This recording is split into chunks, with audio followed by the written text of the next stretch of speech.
The, uh, the slides are what you guys really want to see anyway. And I can send these slides out. Also, they are available on I think Connect already on KW Connect. But we have them and I can definitely send those to you too. But I just wanted to start with that because everyone, that way you don't have to like take pictures or screenshots or anything like that. It's still, Steph, can you still hear me okay? Because it says my internet is unstable. I can. It's so weird. I don't know why it keeps saying that. Okay. If for some reason it like goes out, just let me know in the chat. Okay, guys, so we're gonna get started first with the numbers that drive US real estate. And these are the important numbers for realtors to know and to understand.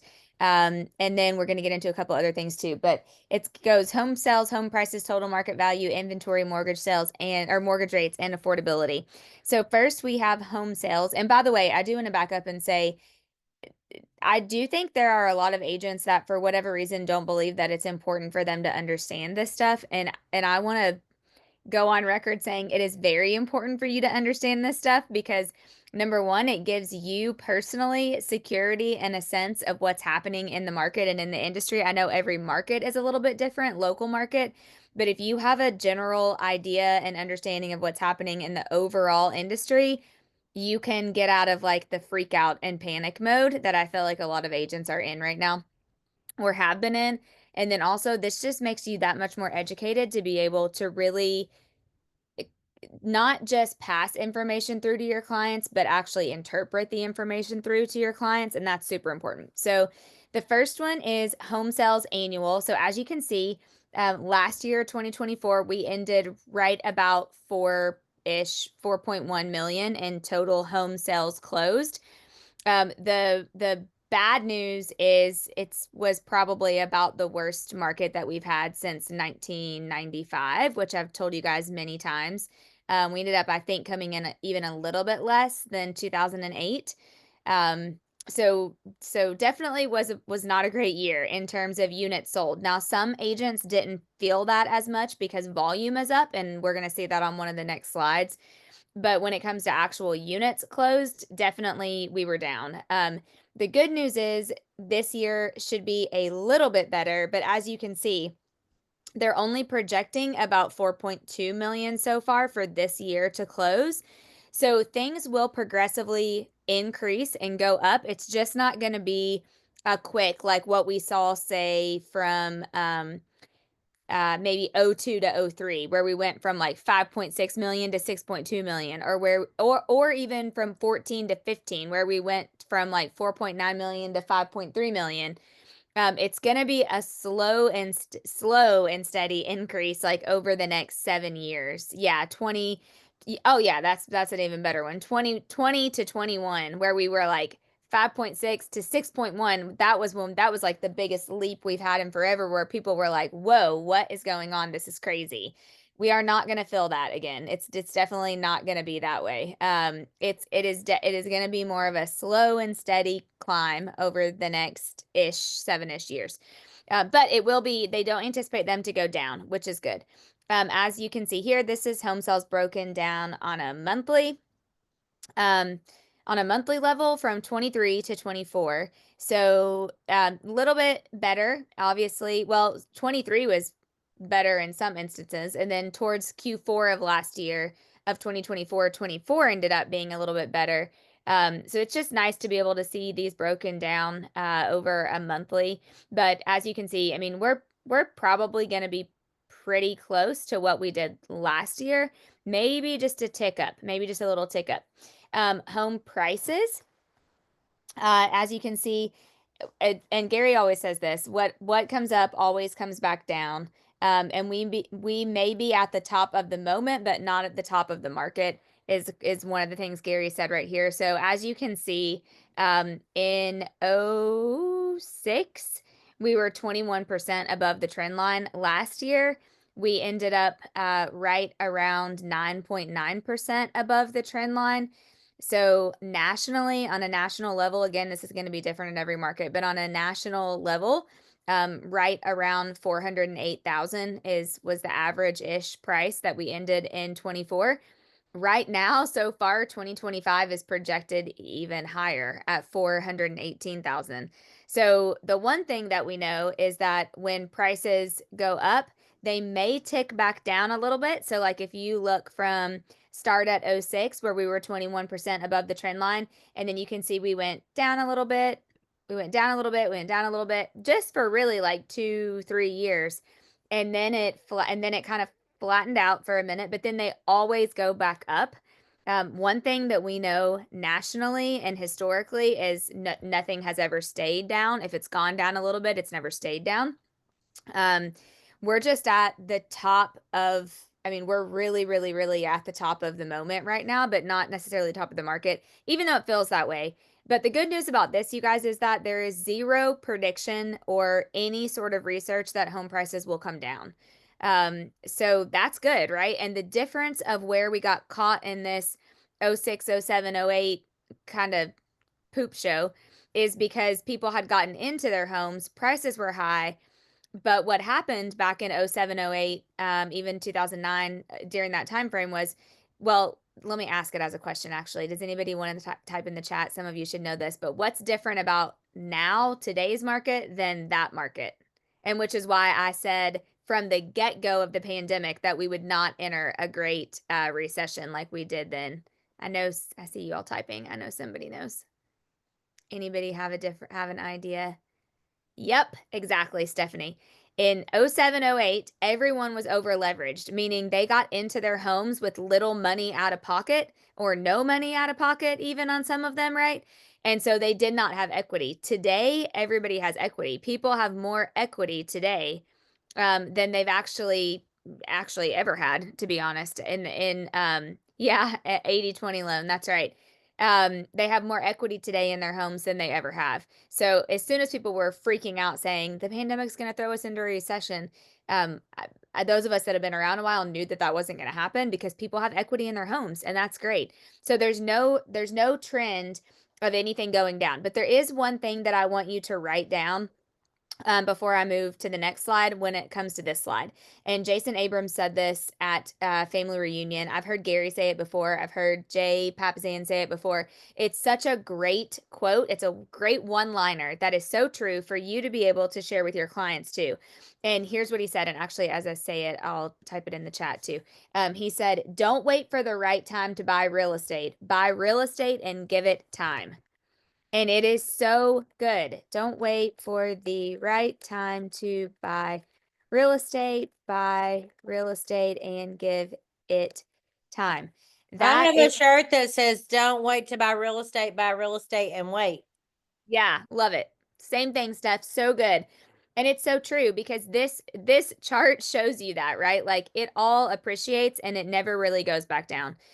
Here's home prices annual appreciation, as you can kind of see broken down between what years and what the appreciation was. We just saw such a massive uptick of appreciation between 20 and 22. I mean, 12.5% is like just out of this world. Whereas if you look back to '06 through '11, that's really the only time since the '80s that home prices have even dropped.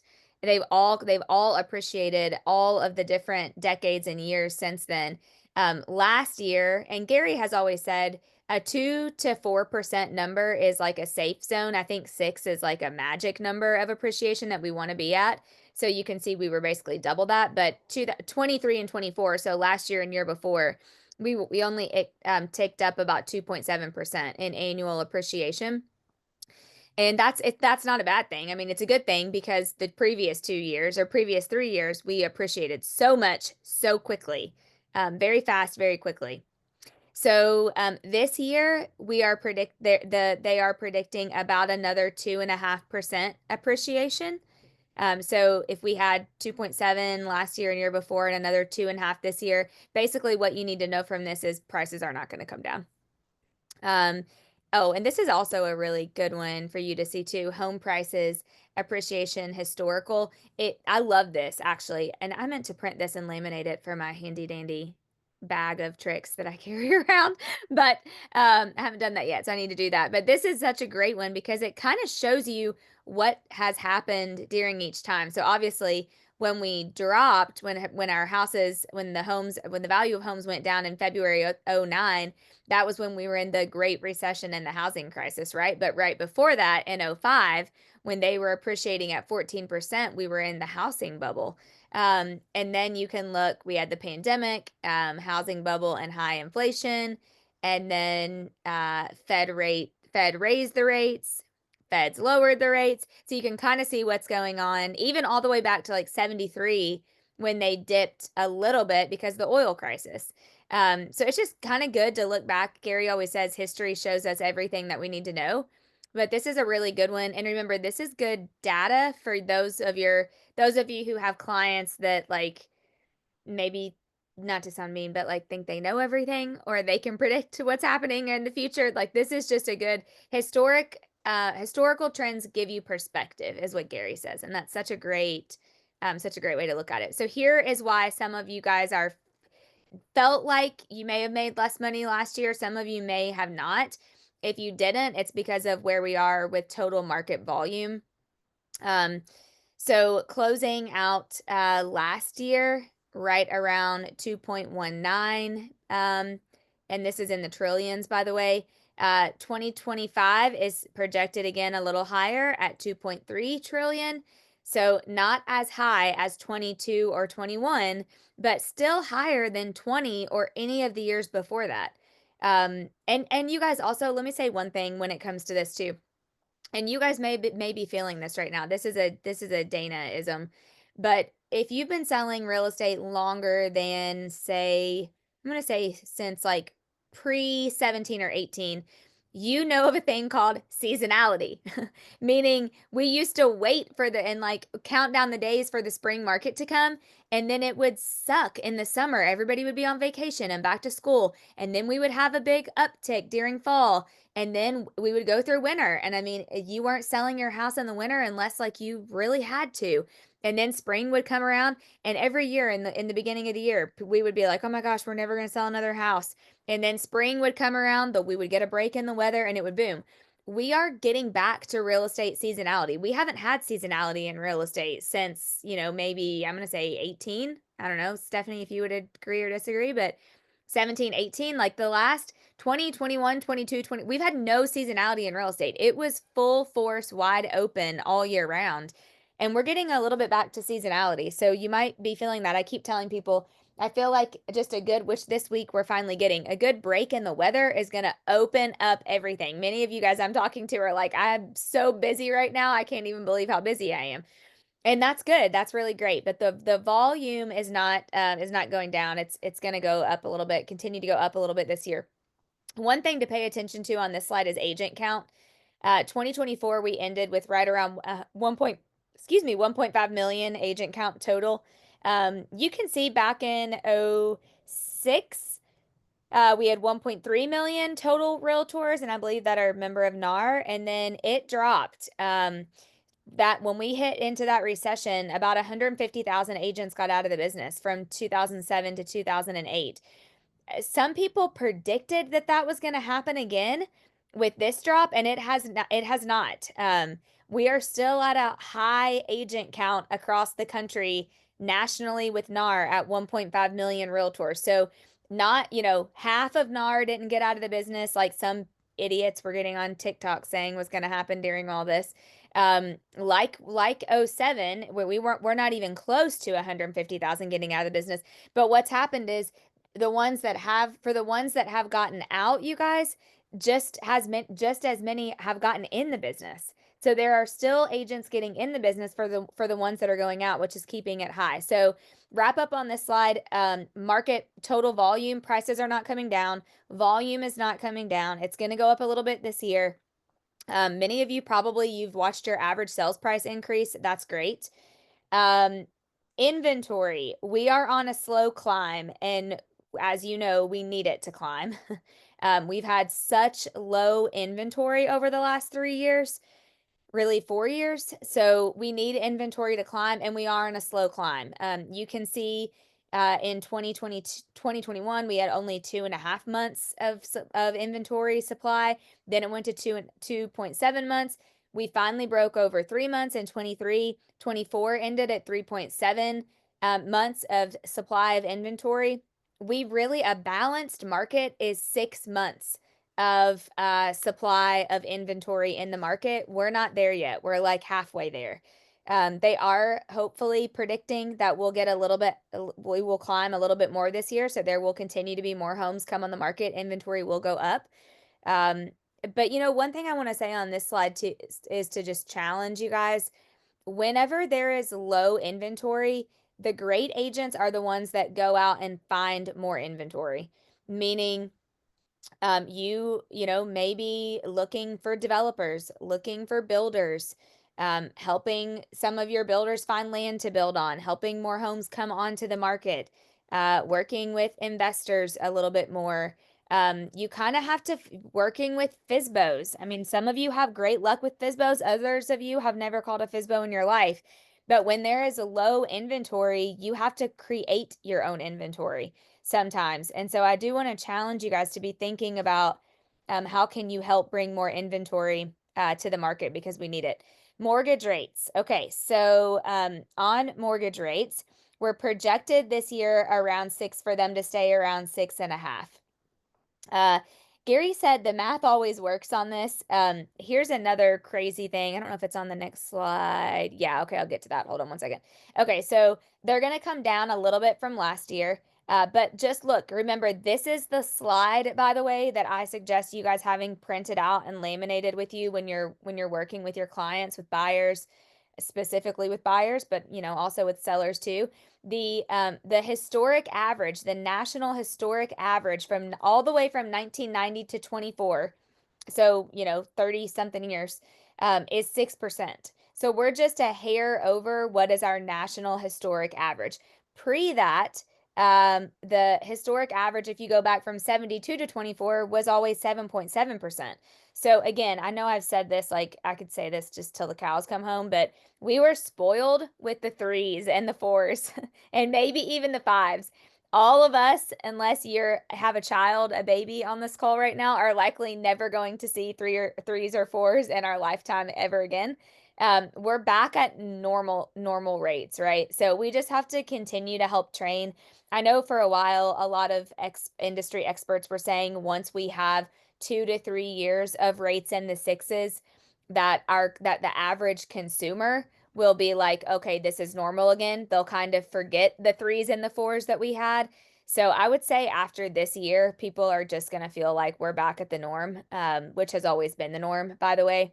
So overcoming those rate objections, I know many of you have had some struggles with that. This slide, I think, is one of the best things you can print and carry along with you to actually overcome that objection. So just know they're going to probably level out somewhere around 6.5. Here's mortgage rates monthly. If you want to kind of see the breakdown and where they dropped to, I mean, look at December 2020. Don't y'all just wish you bought every house that you could in December of 2020? I definitely do. But you can just kind of see how they've gone. And then they did creep back up to 7 at the beginning of this year.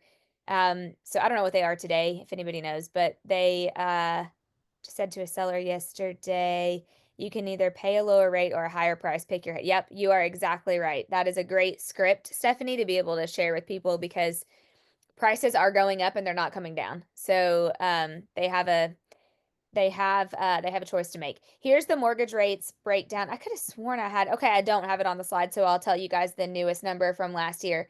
In America today, this is an important number for you to know. In America today, 38% of homeowners are mortgage free. That's a huge number. I think it's the highest it's ever been, by the way. 38% are mortgage free, meaning they own their home outright. Um, so that's a big number, which also is a big opportunity because what are they doing with the equity that they have in their home? Are they using it for investment property, etc.? And then you can look on here. This is wild. 74% of mortgages have rates at a 5 or less now.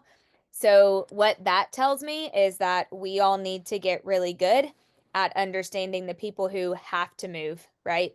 Because if you've read the shift book, I have 19 times, or if you've read it once, you know that one of the shift tactics is find the motivated. When people are gonna if people have to trade a 3 for a 6.5, they're only going to probably do that when they're motivated, meaning they got a divorce, they got married, someone died, they've had more kids, their kids have gone to college and they're downsizing. Yeah. Oh, Sarah. Hi, Sarah. Yes, 38% of homes do not have a mortgage. That's absolutely correct. Yep. And Chris, that's right. Those are good ones to sell. Totally agree. Totally agree. But you guys have to really work on finding the motivated, because if this large of a percentage of people have less than a 5% interest rate, you've got to find the motivated, because they're not going to move because they don't like their kitchen. You know what I mean? You got to find the ones that are actually motivated and they have one of the D's. Do you know the percentage of how many have 50% equity or more? Um, I feel like I have that somewhere. Let me keep, it might be in here, and if not, I'll find it. Steph, I know we talked about that. They did mention it. I think I have it in my notes. Um, I think I have it in my notes. But you can see, so this number, by the way, will change as people just move, because rates are going to be higher, right? Affordability. People are oh, this was so good. Oh my gosh. Okay, let me tell you this. This is me actually, and I'm not embarrassed to tell you guys because I'm working on it. I'm reading wealth books right now. And Adam and I have been like really having deep conversations about this. I might have told you this, Chris, I can't remember, but Gary said something from stage that I was like, man, this is so true. He said, people are overextending on experiences instead of asset wealth building. And I know some of you probably have been in the same boat. And he said that we're getting it wrong by doing that. He said, you used to sacrifice and you paid a price to buy real estate. And that was the era that they lived in for so long. And he said, and they never regretted it. But somewhere along the way, we switched to this like experience, based lifestyle. Use the asset wealth building to have the experiences. That's exactly right. Yep, spot on, Chris. And so I think we did, like, over the last couple of years, I have gotten experience happy. I mean, me and Heather are like, how many vacations can we go on? And it's been funny to think about, and be able to watch. And we've still invested in our multi-family stuff that we do here in Charleston, and in Adam's boy group, I call it, and some other things. But it is true. It's like Heather, it's like we want to have experiences. And so I don't know. I love that he said that. People are overextending on experiences instead of asset wealth building. And I just think that's something good to look at. I will tell you guys, this isn't on here, but first year of pandemic 2020 and 2021, the average American had more cash in their savings account than they'd had historically ever in our country. After 2024, the average American has the least amount of cash in their savings, and credit card debt is at an all-time high. So what that tells you is we all made less, and I say we all, meaning the whole world, whole country, made less money the last couple of years, but our lifestyle didn't change and our expenses didn't change. We spent as if we were making what we were making, 2020 and 2021. And the reality is for most people that wasn't the case. So affordability right now is still at about 32%. Historical average is anywhere between 20 and 27%. He just said we need to be aware of that. Okay, I'm going to skip through Canada. If any of you want the Canada stuff, I'm happy to send the slides, but for time purposes, I'm going to skip that and go to the US economy. So the first is GDP, which stands for gross domestic product. GDP last year ended around 2.8. We want it to be around 2. Anywhere between 2 and 3 is good. So honestly, we're sitting in a good place with GDP. Um, Sorry, to take a quick drink. We're sitting in a good place with GDP. So here it is, quarterly. Remember the thing about GDP that our nation tells us. Anytime you see 2 quarters consecutive of a negative GDP is actually when a recession is coming. Ironically, we pulled out of that because I remember doing these industry updates during the start of the pandemic. And if you remember, GDP dropped. I mean, we were point negative or negative 5.3, then negative 28, and everybody was like, holy cow, we're going into a recession. And then Q3, we jumped all the way up to 34. That was when people were getting like all the checks and the stimulus and the cash and all the things were happening. Um, but right now we're good. All of last year we were pretty good. 2025 looks to be pretty good. Unemployment last year finished at 4%. It's that's like average and good for unemployment. Trying to see if he said anything. Ended it for we would like it. He said we would like it anything less than 6. Yeah, that's right. So we're still good, which this always shocks me because I still feel like you can't find people to work. Um, so I don't know. It's kind of crazy. Here's unemployment annually. Here, oh, there was a personal savings rate slide. Okay, I knew that this was in here somewhere. Here's the savings of people. You can look during the Great Recession. Hold on, let's see. So the average since 1959 has been 8.3%. Since 2000 has been 5.2%. You can look and see, yeah, during the pandemic, see people were saving at a super high rate, 11%. And then we dropped, and now we're down to 3.8%. So we are looking like 2020, 2025 numbers when it comes to personal savings. Gary just said on this, people are just saving way less money. And also part of that has to do with just how expensive stuff is, right? I mean, when you have to go to the grocery store and spend $600, it's a little bit harder to save than what it was before. And that brings us right into inflation. He says we're actually where we want it to be with inflation right now. He said Feds, because we're at a good spot with inflation, Feds may not adjust the rates now until September, people are saying.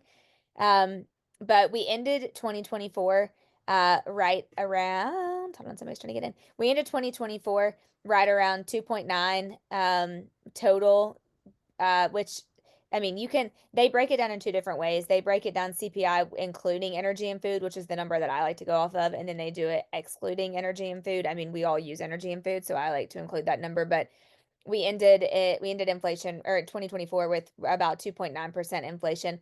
They're projecting 2.2%, so that, it could get a little bit better.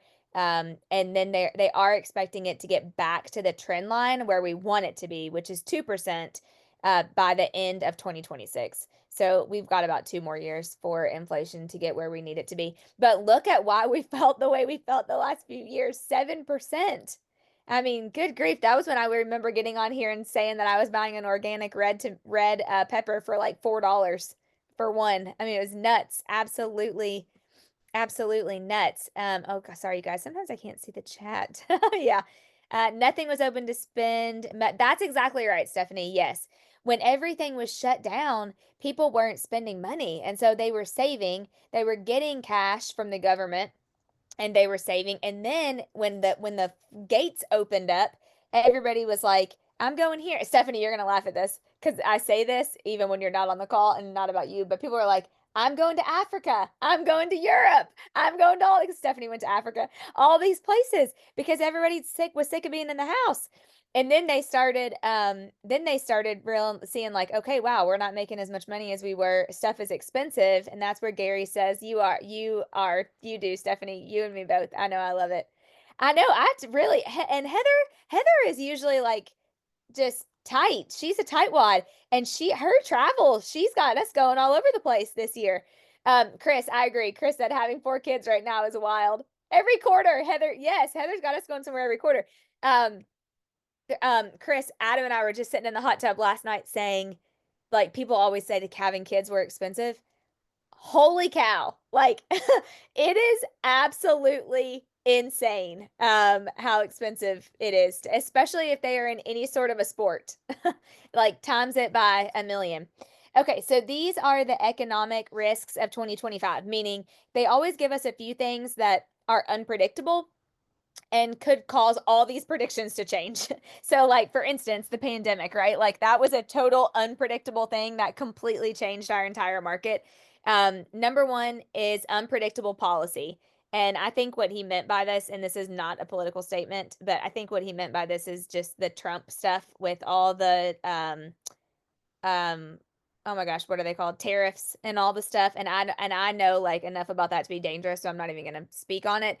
But anytime there's an unpredictable and or new policies that come out, it can cause things to go up or down. Immigration, regulation, spending, etc. So that's on that. He did say the tariffs shouldn't make a difference though. Okay, yes. I think he has a bunch of slides about that, which I was going to skip through stuff because I don't want to like give misinformation on that. Um, Number 2 is natural disasters. You guys, we've had more natural disasters. It's so horrible. We've had more natural disasters in like the last 3 years than I think we've had in like decades. So natural disasters always have a huge effect on the economy. I'm actually speaking next Friday in Asheville, North Carolina, and I was talking to my friends Hannah and Jeff that have the market center there, the KW there, and I mean there is still so much devastation in Asheville. Like it is just unreal. So natural disasters and then also international conflict that could play into it. Things that actually matter to real estate. Price of real estate, the cost of money, and employment. Like those are the main things that happen. Oh yeah, here's the next slide. So I'm not going to go through all these. If you're big into like the tariff stuff, I'll give you these slides and you can go through it. I just don't get deep on that because we have no control over it. So I mean, it is what it is. Trade policies, only thing that caught my eye from this slide was that looks just like the boats that pass our street in the Charleston harbor every single day. And I'm always like, are those our Amazon packages? They look just like them. These boats come in and out, in and out. But here's where he talked about tariffs and the trade policy. You can deep dive on that if you want to. More on the trade policy, wages versus corporate tax rate. He kind of went through that a little bit. I didn't take a ton of notes on that.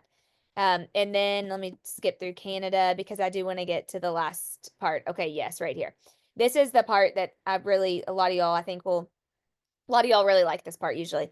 These are US events. So sides per agent. So 56,000 agents, I think, let me make sure that my numbers are right with my notes. I have in my notes 56,000 agents got out of the business, but then of course we had several getting in, but 60% of the agents that are with NAR didn't sell anything. And it might even have been a little bit higher than that. So if you look at sides per agent, back in 2024, we were at agents on a national average. I know most of you guys sell way more than 5 homes a year, but the national average of realtors across the United States is 5 sides per agent. This year, they're predicting it to go up a little bit at 5.8. We have seen more agents getting out of the business the beginning of this year just in like the Ohio Valley region. I mean, it's across the country too, but specifically in our offices, we have seen more non-producers getting out of the business, just not renewing their dues. Um, in Columbus, gosh, we had about 30 not renew at the beginning of the year this year, which is more than normal, a little bit more than last year. So right now they are expecting, well, sides did drop from 9.8 to 5.4, which is why some agents, by the way, are definitely feeling like they're doing less business because they are. The one thing to remember on this, you guys, oh my gosh, whoa, I gotta plug up my computer. Hold on 1 second. The one thing to remember on this slide is what Gary has taught us for years and years and years. And that is anytime there's a shift in the market, there are agents that gain market share that they never lose, and there are agents that lose market share that they never get back. And so there are a lot of agents, I believe, that are losing market share. Their clients that they have worked with before are choosing to go with other people. One thing we know for sure across the country right now, and many of you guys, I've talked with many of you guys about this, is consumer loyalty is way down. Just because they used you before does not mean that they will use you again. They're not loyal like they used to be. They're not loyal like they were. They're looking for different things now. They're looking for experience. They're looking for well, we'll get to that. Actually, there's a slide on that. But sides per agent have dropped. So one thing to know there. Volume per agent, it last year we finished right around 2.9 million is the average volume per agent across the country. It was up from 2023. I don't know if, let me see, I'm trying to see. But if you look, 2024 was the fourth highest volume per agent ever. So that's why some agents, even though you might be doing less transactions, maybe you're still making the same amount of money if your volume is higher, right? If your average sales price has gone up. Um, TCPA update. Let's see, what did he say about this one-to-one consent? You just need to be familiar with the TCPA changes, and the do not call list is a big deal. Listings with price drops. We've seen price drops come back up in January, beginning of this year, by the way. 31% of listings are doing at least one price drop. since the beginning of the year this year. Are you guys, I'm just curious, will you type in the chat, are any of you doing price reductions or have you been doing price reductions? Yeah, tons of price reductions, Stephanie said. Yeah, curious to see if ours, yes, all of them. Yep. Yeah, I'm gonna say many, yeah, especially in your, yes, especially in that market, Chris. Yeah. Yeah, I'm gonna say we're gonna, one of the things that actually we talked about for our offices this year is really coming with some good classes on how to have the right conversations for price drops, because a lot of agents that are newer to the business, you guys, some of you guys may be newer to, I know many of you that like Steph and Chris, y'all aren't, but if you are, some of you may have never had to have a price dropping conversation before. In Virginia Beach, hi Ruth, it's going back up. Yes, Sarah Weber, great thing. It is a price improvement, not a price reduction. Great language. I love it. That is exactly right. Sarah keeps me on my toes. Um, but beginning of Q1 was a little tough. Okay, yeah.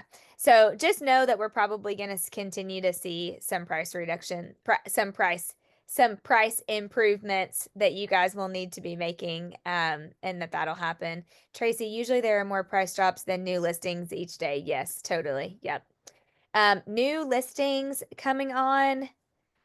In 2023, we had 4.25 million new listings. 2024, 4.8. They are, if you look, okay, so let's look at January just really fast. January, we had 406,000 new listings come on the market, as opposed to January 24, 325,000, as opposed to January 2023, 301,000. So the good news about this slide is that more listings are coming on the market, which is good, right? Because we need more inventory. Distress sales, they're basically just non-existent. They're really not happening right now. We're not going to see distress sales like we did, back in the day, 08, 09. And the reason is because what Stephanie answered earlier, we don't have, our people have more equity. Everybody has equity in their home right now. So we aren't seeing distressed sales. So I would not waste your money getting a distressed sale certification this year. Underwater homes, same thing. I mean, so low, it's basically at zero. Credit conditions. This is important for us because this is if people can borrow money or not. As you can see, when the pandemic started in 2020, all the banks got super tight on their restrictions and who they were lending to and what their criteria was and blah, blah, blah.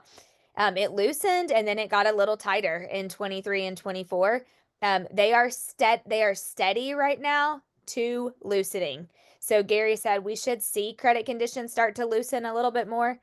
This to me, I think is really important, you guys, because I don't know. I know we have people from different markets on here, but if you have buyers that are paying commission and there's a situation where a seller is not paying the buyer's agent commission, just know that it will be nice for the credit conditions to loosen a little bit because it affects their ratios, right? And how much they have to put down, how much they can finance if they don't have the cash to put down. So credit loosening, by the way, we don't want it to be like it was, like where it was so loose that then, they were just giving loans to anybody that can fog a mirror. So we want it to be steady, which is pretty much where we are right now. New home starts, we are still way less than what we need. We need more new construction. We're making up from the years that we didn't build a lot of new construction. I mean, some people say it could take us 5 to 10 more years to make up to where we need to be. But 2025 is predicting to be a little bit better. So a little bit more new construction happening in 2025. The biggest thing, and you guys will probably agree with me on this, the biggest thing is there's just no starter homes for new construction. I mean, I remember years ago, everybody that was buying a first time home, Stephanie, you remember, me and you were probably two of them, but I mean, everybody bought a new construction for a starter home. And there's just no starter home entry level new construction prices now. So that's a huge opportunity just nationally, across the country.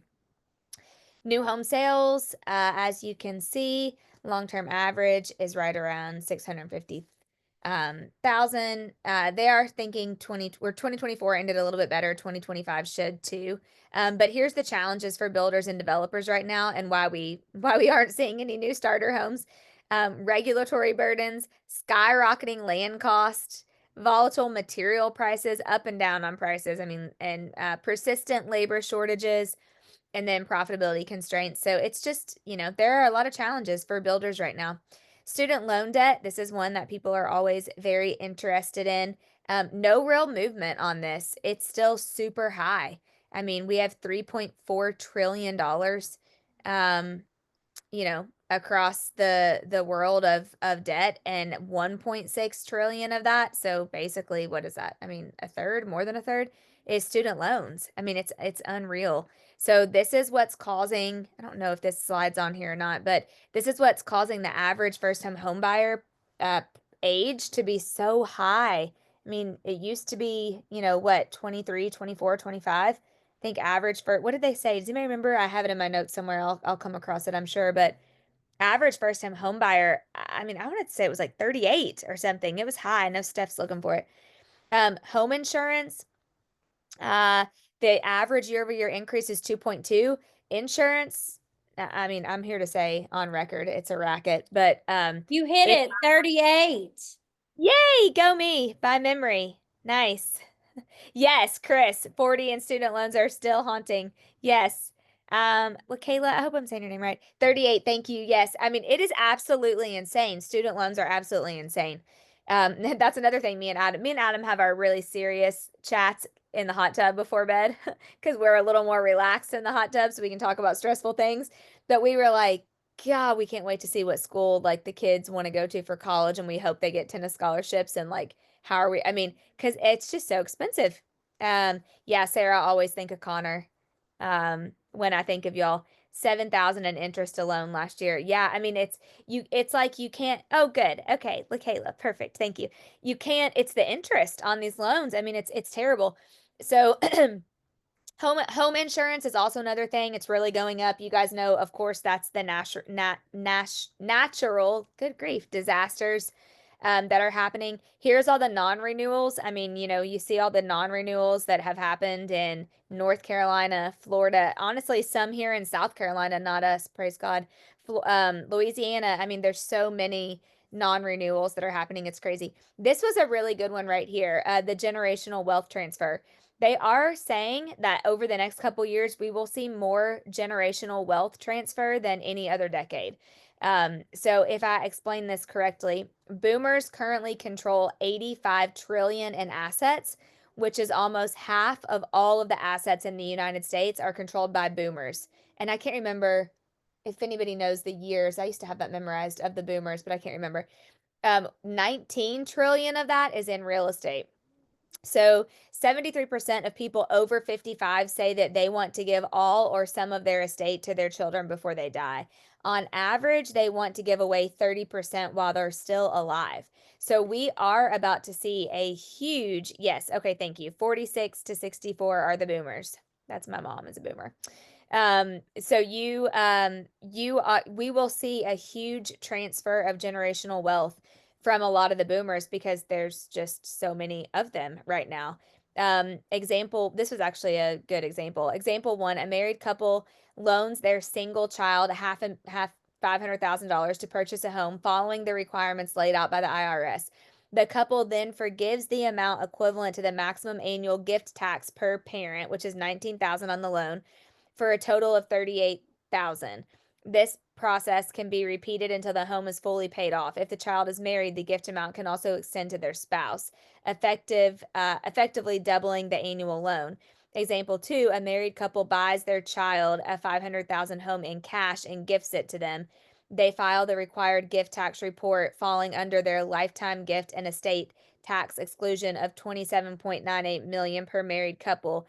The lifetime gift and tax exclusion falls, okay, from 13.9 to 5 million per gifter after 2025. So basically what they're saying is boomers are going to give more money to their children to be able to purchase real estate. And the IRS is going to help them be able to do that. They're going to make it so where they, I think, aren't taxed as much. Luxury, we have some luxury people on here. This is interesting. This is the world's wealthy. So these are high net worth individuals. You can see right now global population, of high net worth. individuals in the millions. We're now at 22.8 million. North America has 7.9 million. Allocation of financial investments. So this is an important one too. So right now, of the high net worth individuals where their financial investments are as of last year, 19% of them or of their money is in real estate, 25% cash or deposits. That's lower, as you can see, than what it has been the last couple of years, the last few years. 20% on fixed income, 21% in the stock market, and 15% alternate investments. So people are still seeing actually they're seeing now more than the last 1, 2, 3, 4, 5, 6, 7, 8, 9, 10. Over the more than the last 10 years, they're seeing real estate as more of a safe place to allocate their funds to. That real estate hasn't changed. That's right. Yeah, it's just gotten better. Luxury days on market. Right now, luxury days on market is higher. So luxury homes are feeling a little bit more of a higher days on market. And I know in Columbus specifically, some of you guys are on from Columbus, but in Columbus specifically, that's true.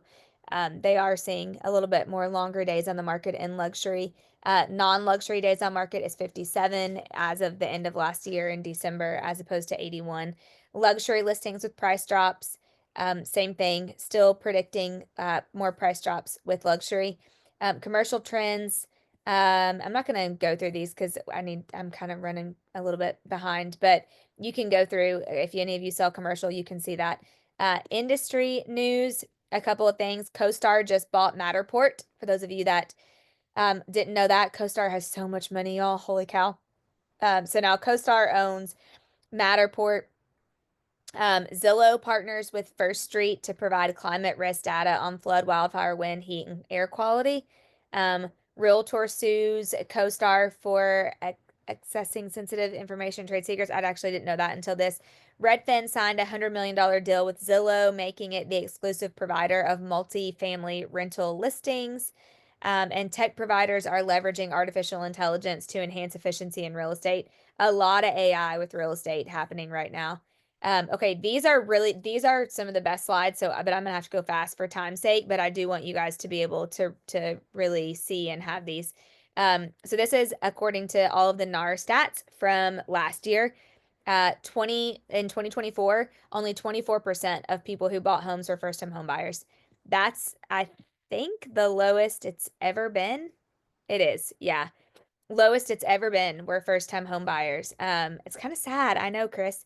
Yeah, 24% and way down from 2023, by the way, at 32%. But remember, in 2023, people might have still had some leftover cash from the high savings in the pandemic. So first-time home buyers are struggling. Primary reason for purchasing a home. Still, the number one reason people buy a home is they have a desire to own a home, followed by desire to be closer to friends and family. This has changed post-pandemic. As you can see, typically they wanted a larger home, used to always be the second reason. Now they want to be closer to their friends or family is the second reason that they want to move. Yes, Chris said, I'd say more folks are staying home and saving money in this time where it's so expensive to do anything. Totally agree. Yeah, totally. They're living with their parents more than they ever have before. The average buyer last year spent 10 weeks total in a home search. That one always kind of shocks me, but you have to think they could be looking online before they actually reach out to you. So you may be like, oh my gosh, we found him a home in a week, or we found him a home in 2 weeks. But they could be looking online, but the average is they're spending 10 weeks. First step in the buying process, as always, over the last several years, the very first thing and higher than 23, not as high as 22, but 43%, the very first thing they do is look online for properties. More important than ever for you guys to be very visible online with your listings. The great news is the very next thing they do is contact a real estate agent. And or 21%, that's still the first thing they do before they look online. Information sources for buyers' use. This is the greatest slide we could all have. 86% of people still believe that using a realtor is the best and only way to use to buy real estate. This is really great for us, by the way. They believe that we can give them the best information source, which is really good. Oh, by the way, notice though the uptick back last year and this year, and I've been telling you all this if you've been listening to open houses. Open houses are back.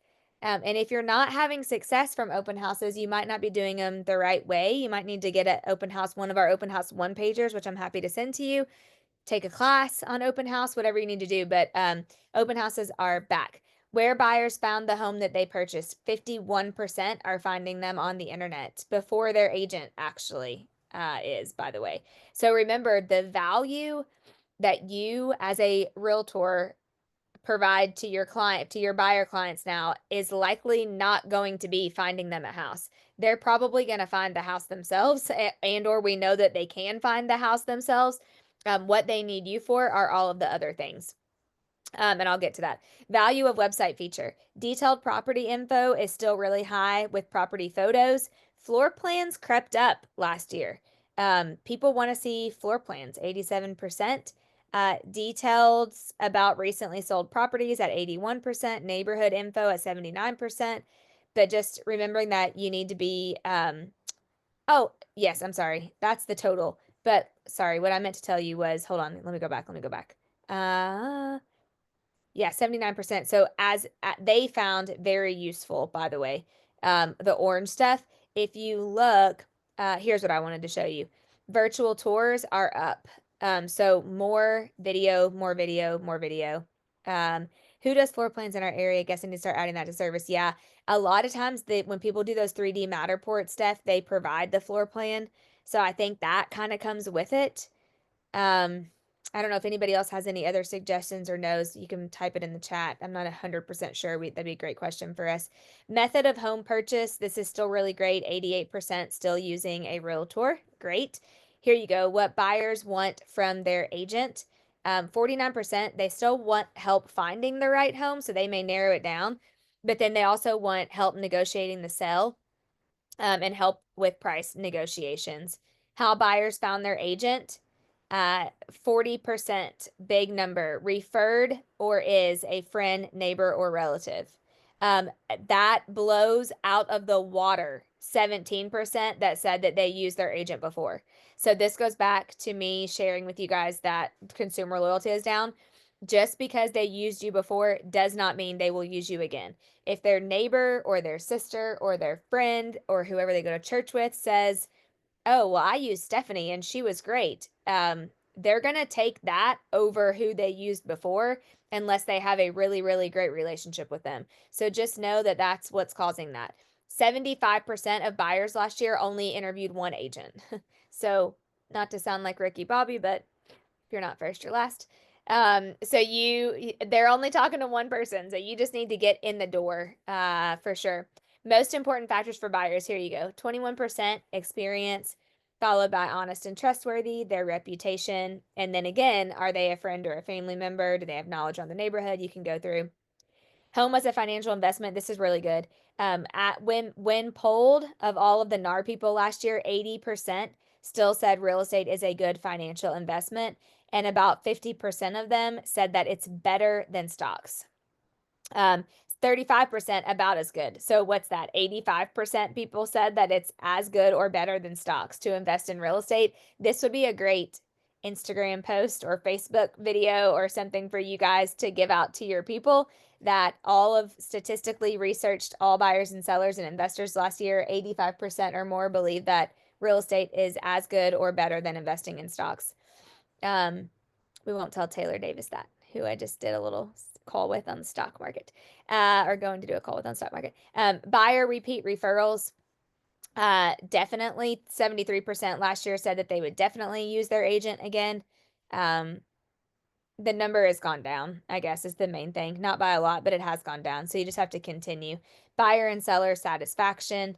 59% of buyers said they were very satisfied. 68% of sellers said they were very satisfied with their agent last year. How sellers found their agent, same thing. Referral. Referral is 38%, over 28% that have said they used them before. So just know that referrals are a big thing. 81% of sellers, so of the listings last year, 81% of them only spoke with one agent. Again, you just want to get in the door. And what sellers really want from their agents this year, help marketing their home to potential buyers. And then that was higher than pricing competitively. So they want to see, by the way, that you guys know how to market a house. In the CEO summit, I really liked this guy, Sean Cannell, I think is how you say his last name. And he gave some stats. Also, I don't know where he got these from, if they were on um, from NAR or not, but this is not on the slide, but I do want to tell you this. 51% of home buyers last year used YouTube as their number one search engine. 73% of home buyers last year said that they are more like, I'm sorry, of sellers last year said they are more likely to list with an agent who has an active YouTube channel. 73%. Like YouTube is blowing up, you guys. Like it is the new Zillow. So if you are not dabbling in YouTube yet, it might be something. I'm really proud of a couple of our agents who are like making YouTube their thing for this year, and I think it's so smart because only 9% of agents in our country are creating listing videos currently. That is 9% are creating videos, but 73% of clients are more likely to list with an agent who has a YouTube. So it's interesting stats, you guys. I think it's something we really, really need to be paying attention to. 70%, 72% of sellers said that they would use their agent again. Method used to sell home. 90% of sellers last year sold their home using an agent. That's great, great, great news. Only 6% did FSBO. So that's coming down a little bit. Incentives offered to attract buyers. So we're in a market where we aren't offering incentives. We don't have to, right? 76% offered no incentives.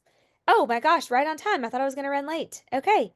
Any questions? I know we're just right at time, but does anybody have any questions and or find this helpful? And actually, while you're here, we can send it to you guys. Oh, Michelle. Okay. I'm so glad you're on, Michelle. Hold on. Let me stop sharing for 1 second so I can do this.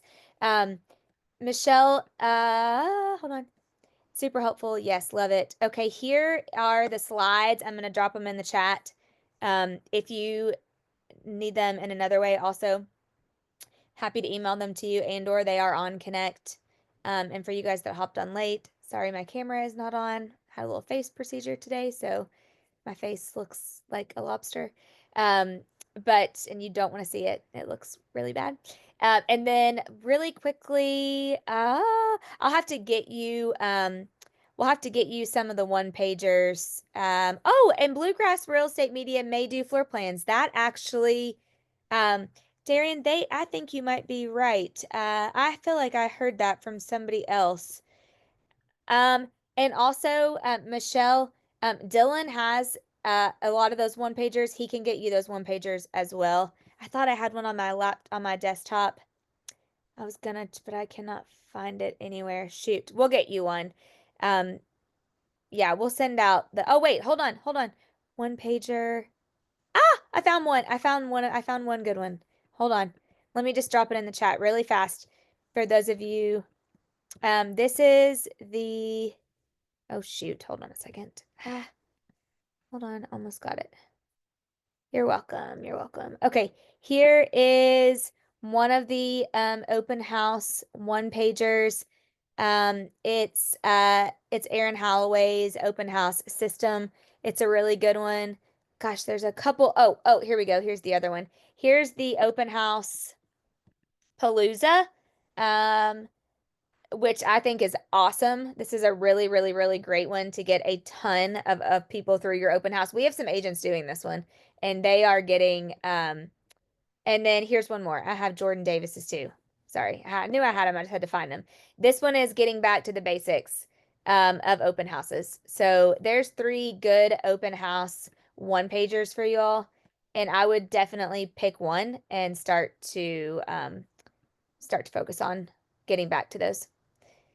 Okay, guys. Awesome. Hope this was helpful. Thank you for being on. If you have any questions or anything else I can do, let me know. Have a great rest of your week. Thank y'all. Bye.